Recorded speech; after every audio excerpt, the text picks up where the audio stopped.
الحمد لله القوي الواسع المعطي المانع بفضله يتعلق الراجون وعليه يتوكل المتوكلون، ونشهد أن لا إله إلا الله وحده لا شريك له، ونشهد أن سيدنا ونبينا محمدا عبد الله ورسوله، فاللهم صل وسلم وبارك عليه وعلى آله وصحبه أجمعين وعلى من تبعهم بإحسان إلى يوم الدين. أما بعد، فأوصيكم عباد الله ونفسي بتقوى الله. قال جل في علاه: إن الله مع الذين اتقوا والذين هم محسنون. عزیزان من، برادران ایمان، ایک مرتبہ حضرت ابن عباس رضی اللہ عنہما جناب نبی کریم صلی اللہ علیہ وسلم کے پیچھے سواری پر سوار تھے، تو نبی کریم صلی اللہ علیہ وسلم ایک رحم دل مربی کی طرح ان کی جانب متوجہ ہوئے، ایک دانا معلم کی مانند ان سے گویا ہوئے، پھر کمال شفقت سے ان کو ایسے محبت بھرے کلمات سے مخاطب فرمایا جن میں ایک بچے کے لیے اس کی قدر و منزلت کا احساس تھا، اور یہ پیغام تھا کہ وہ نبی کریم صلی اللہ علیہ وسلم کی خصوصی توجہ اور عنایت کا مرکز ہے۔ چنانچہ آپ علیہ السلام نے فرمایا: یا غلام، اے بچے، پھر اپنے اس قول سے ان کے اندر جذبہ شوق بیدار کیا: انی اعلمک کلمات، میں تمہیں چند اہم باتیں بتلا رہا ہوں۔ میرے بھائیوں، پہلے ہی یہ بات اس لیے ارشاد فرمائی تاکہ ابن عباس رضی اللہ عنہ کا ذہن پوری طرح تیار ہو جائے اور وہ جان لیں کہ اب جو بات آنے والی ہے وہ نہایت قیمتی ہے، جس پر پوری توجہ درکار ہے۔ پھر آپ علیہ السلام نے ان کے سامنے علم کے خزانوں کو اپنے چند مختصر جملوں میں بیان فرمایا، جن میں گہرے معانی پائے جاتے ہیں، جو دلوں میں اللہ تعالی کی ذات پر یقین کو پختہ کرتے ہیں، بندوں کو اپنے خالق و مالک سے جوڑتے ہیں، انسان کو اپنے رب کی طرف سچے دل کے ساتھ رجوع کرنے کی تعلیم دیتے ہیں، اور ان کو اپنے خالق حقیقی اللہ رب العزت کی تدبیر پر کامل بھروسہ کرنے کا سبق دیتے ہیں۔ چنانچہ آپ علیہ السلام نے فرمایا: احفظ اللہ یحفظک، احفظ اللہ تجدہ تجاہک، تم اللہ کے احکام کی حفاظت کرو، وہ تمہاری حفاظت فرمائے گا۔ تم اللہ کے حقوق کا خیال رکھو، اسے تم اپنے سامنے پاؤ گے۔ اللہ کے نیک بندو، نبی کریم صلی اللہ علیہ وسلم کے اس قول میں توجہ فرمائے، احفظ اللہ یحفظک، یعنی جس کام کے کرنے کا اللہ تعالی نے تمہیں حکم دیا ہے وہ کرو، اور اپنے اعضاء و جوارح کو اللہ رب العزت کی حرام کردہ اشیاء سے محفوظ رکھو۔ ارشاد باری تعالی ہے: ان السمع والبصر والفؤاد كل اولئک کان عنہ مسئولا، یقین رکھو کہ کان، آنکھ اور دل سب کے بارے میں تم سے سوال ہوگا۔ تو جو اپنے جسم و جاں کو حرام کاموں سے روکتا ہے،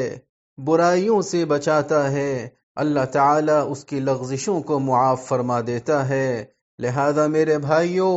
تنہائی ہو یا محفل، خلوت ہو یا جلوت، ہر وقت اور ہر حال میں اللہ کی حدود کی پاسداری کریں، وہ آپ کی جان، اہل و عیال اور مال و متاع میں آپ کی حفاظت فرمائے گا۔ وہ سبحان ذات ہے، وہی اللہ ہے جو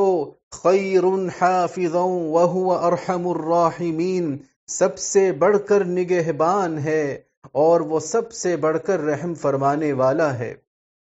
اور آپ علیہ السلام کے اس فرمان مبارک میں غور فرمائیں، احفظ اللہ تجدہ تجاہک،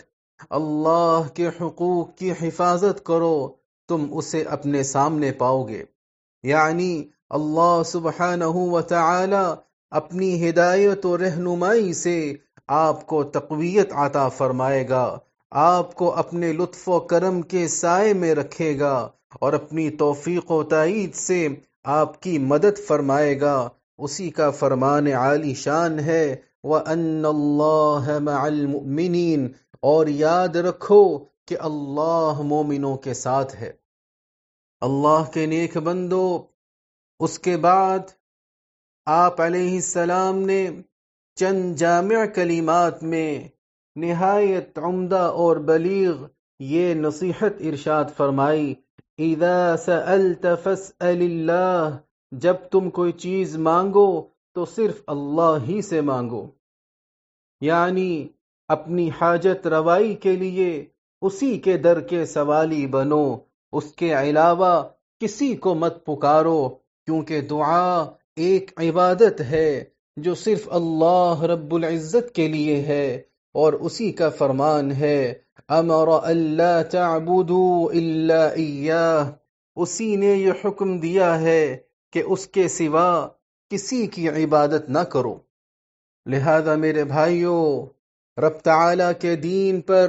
مکمل یکسوئی کے ساتھ عمل پیرا ہونے کی کوشش کیجئے، بھرپور اخلاص کے ساتھ اپنے خالق و مالک سے دعائیں کیجئے، اسی سے امیدیں باندھیے، جیسا کہ اس کا فرمان ہے وَأَنْ أَقِمْ وَجْهَكَ لِلدِّينِ حَنِيفًا وَلَا تَكُونَنَّ مِنَ الْمُشْرِكِينَ وَلَا تَدْعُ مِن دُونِ اللَّهِ مَا لَا يَنفَعُكَ وَلَا يَضُرُّكَ فَإِن فَعَلْتَ فَإِنَّكَ إِذًا مِّنَ الظَّالِمِينَ، اور یہ کہ اپنا رخ یکسوئی کے ساتھ اس دین کی طرف قائم رکھنا اور ہرگز ان لوگوں میں شامل نہ ہونا جو اللہ کے ساتھ کسی کو شریک مانتے ہیں، اور اللہ تعالیٰ کو چھوڑ کر کسی ایسے من گھڑت معبود کو نہ پکارنا جو تمہیں نہ کوئی فائدہ پہنچا سکتا ہے نہ کوئی نقصان، پھر بھی اگر تم ایسا کر بیٹھے تو تمہارا شمار بھی ظالموں میں ہوگا۔ جی ہاں میرے دوستو، جو عبادت کو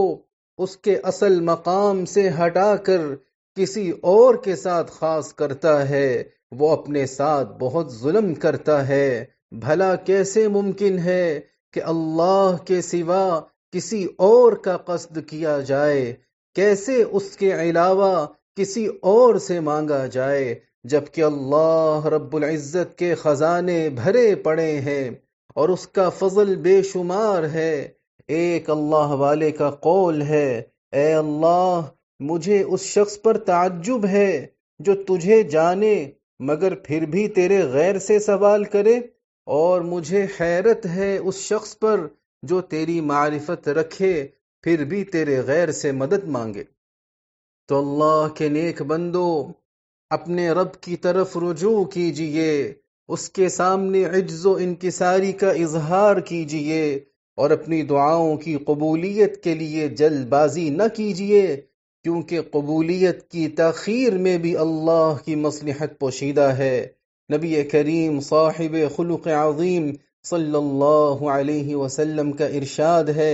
ما من مؤمن ينصب وجهه إلى الله يسأله مسألة إلا أعطاه إياها، إما عجلها له في الدنيا وإما ذخرها له في الآخرة ما لم يعجل، يقول دعوت ودعوت ولا أراه يستجاب لي۔ جو مومن اللہ کی طرف متوجہ ہو کر کوئی سوال کرتا ہے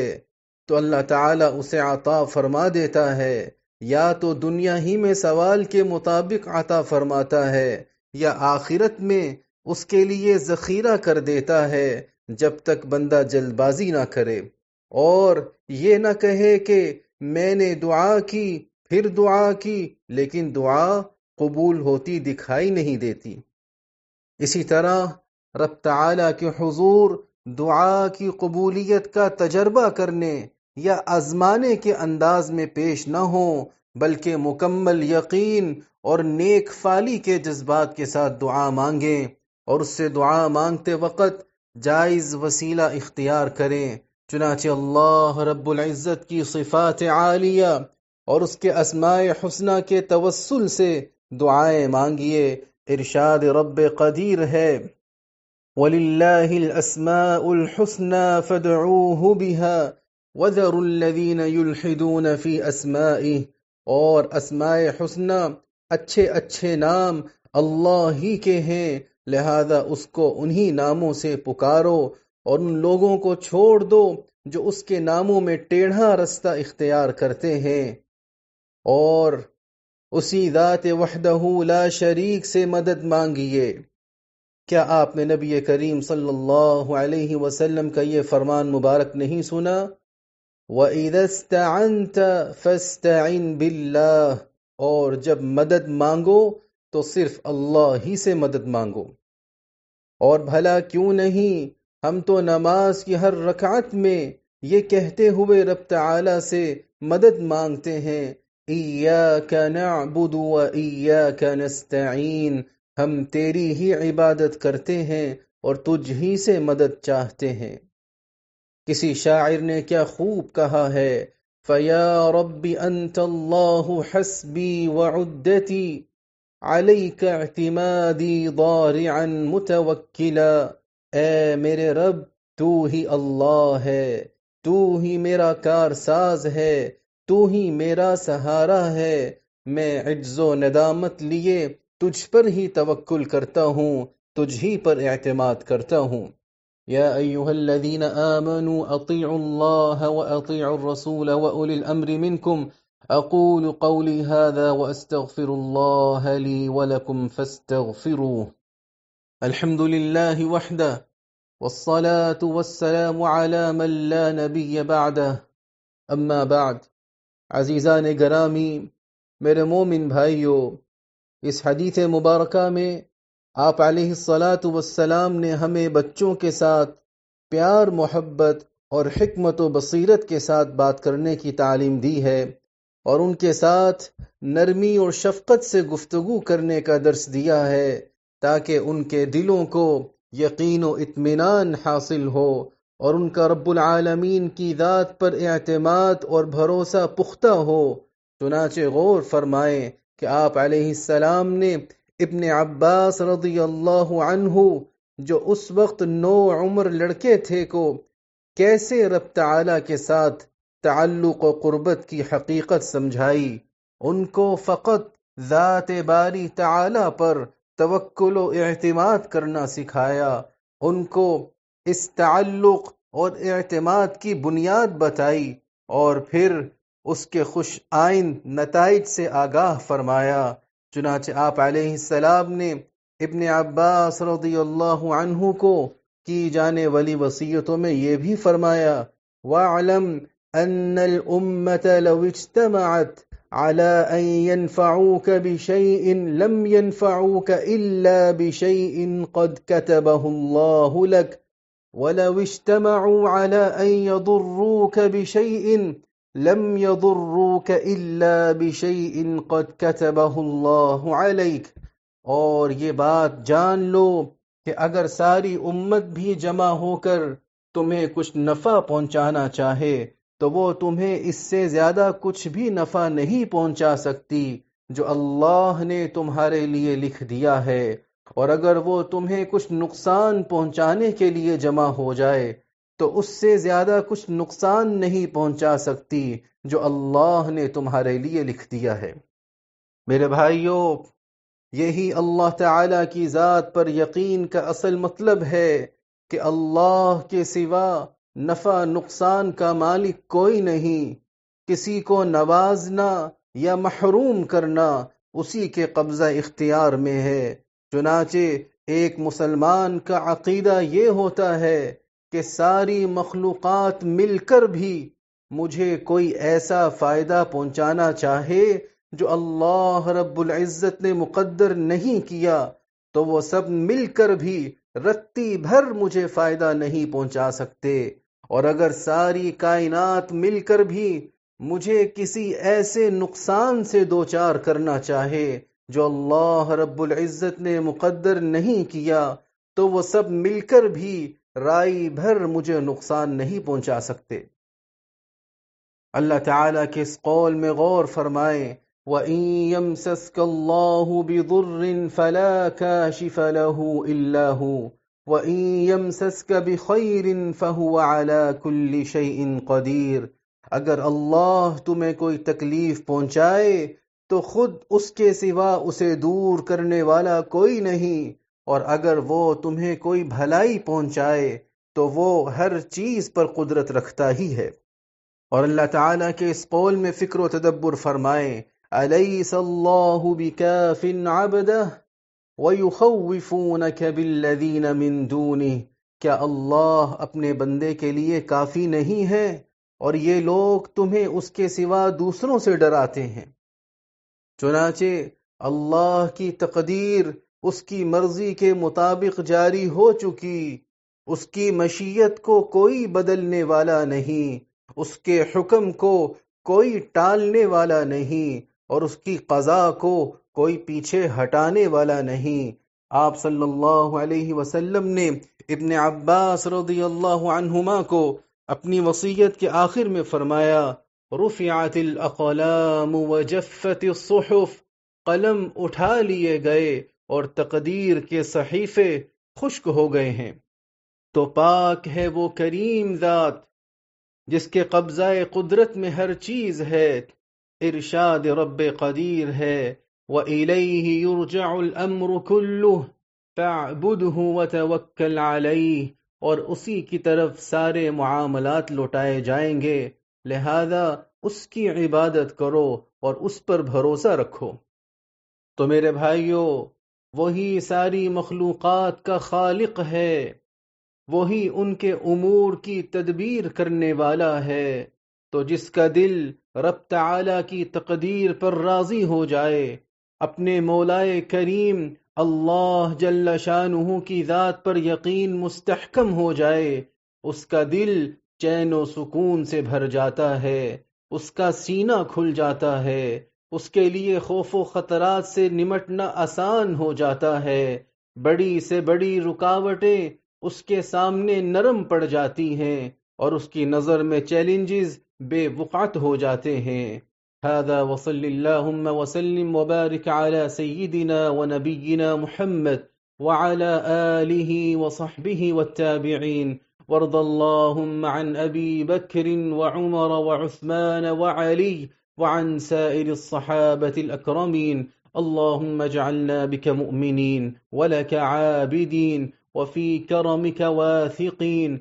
وبنصرك موقنين، وبوالدينا بارين، وارحمهم كما ربونا صغارا يا أرحم الراحمين۔ اللهم عافنا واعف عنا واغفر لنا وارحمنا ومتعنا بأسماعنا وأبصارنا أبدا ما أحييتنا، واحفظنا ووطننا وأسرنا بحفظك، واكلأنا برعايتك، اللهم يا سامع الأصوات، يا مجيب الدعوات، يا من لا يعجزه شيء في الأرض ولا في السماوات، احفظ الإمارات من كل الجهات، واحفظ قيادتها وأهلها والمقيمين على أرضها، واحفظ برها وبحرها وسماءها، وقها عدوان المعتدين وشر الأعداء والحاقدين، ورد كيدهم في نحورهم يا رب العالمين۔ اللهم احفظ جنود وطننا البواسل في برهم وبحرهم وجوهم، وسدد رميهم وثبت أقدامهم واربط على قلوبهم، اللهم إنهم قد بذلوا أقصى جهدهم وغاية وسعهم، فأجزل أجرهم وثوابهم، وارفع درجاتهم وانصرهم على عدوك وعدوهم. اللهم كن لهم وليا ونصيرا ومعينا وظهيرا، واكفهم شر كل ذي شر، أنت آخذ بناصيته، إنك على كل شيء حفيظ. اللهم احفظ الشيخ محمد بن زايد رئيس الدولة بحفظك، وأيده بنصرك، وهيئ له من أمره رشدا، وكن له عونا وسندا وهاديا ومسددا. أنر بصيرته ووفق مسيرته وسدد قوله وفعله، وبارك في عمره وعمله، واجعله مفتاحا للخير مغلاقا للشر، موفقا في كل أمر. اللهم وفقه ونوابه وإخوانه حكام الإمارات وولي عهده الأمين لما تحبه وترضاه. اللهم ارحم الشيخ زايد والشيخ راشد وشيوخ الإمارات الذين انتقلوا إلى رحمتك، وأدخلهم بفضلك فسيح جناتك، واشمل شهداء الوطن برحمتك وغفرانك. اللهم ارحم المسلمين والمسلمات الأحياء منهم والأموات. اللهم اجعل ما أنزلته من غيثك سقيا رحمة ونعمة، تكثر بها البركات وتخرج بها الخيرات. عباد الله، اذكروا الله العظيم الجليل يذكركم، واشكروه على نعمه يزدكم.